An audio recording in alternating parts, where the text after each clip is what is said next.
আপনার কি দীর্ঘক্ষণ বাইরে থাকার ফলে বা মেকআপ করার পরে মনে হচ্ছে যে অ্যাকনি, র্যাশ বা ইচিং জাতীয় স্কিন প্রবলেম দেখা দিচ্ছে? এর কারণ হতে পারে সঠিক নিয়মে ডাবল ক্লেনজিং না করা। আমরা অনেকেই জানি না ডাবল ক্লেনজিং কি এবং এটা কিভাবে করতে হয়। হ্যালো এভরিওয়ান, আমি তিতলি রেজা ফ্রম গার্নেস। আজ আমি ডাবল ক্লেনজিং নিয়ে বিস্তারিত আলোচনা করব। So let's get started.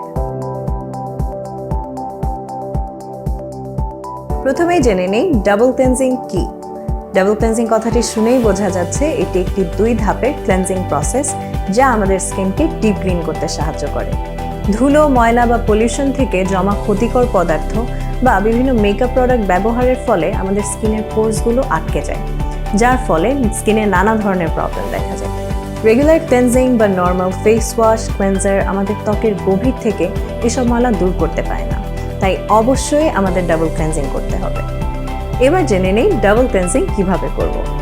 Double cleansing এর ফার্স্ট স্টেপ হলো অয়েল বেসড ক্লেনজার, যেমন কোনো ক্লেনজিং বাম, ক্লেনজিং অয়েল বা মিসেলার ওয়াটার। আজ আমি ব্যবহার করব গার্নিস ক্লেনজিং অয়েল। কটন প্যাডে ক্লেনজিং অয়েল নিয়ে ধীরে ধীরে রাব করে ভালোভাবে মেকআপটি তুলে ফেলুন, তারপর পানির সাহায্যে ফেস ধুয়ে নিন। সেকেন্ড স্টেপটি হলো ওয়াটার বেসড ক্লেনজার। এক্ষেত্রে আপনি আপনার পছন্দের রেগুলার ফেস ওয়াশটি নিন। আমি গার্নিসের ভিসি ক্লেনজারটি ব্যবহার করব।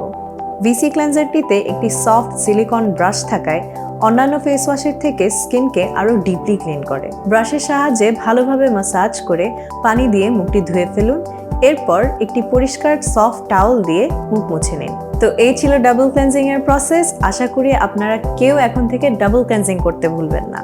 আজ এই পর্যন্তই। সুস্থ থাকুন, সুন্দর থাকুন এবং গার্নিসের সাথেই থাকুন।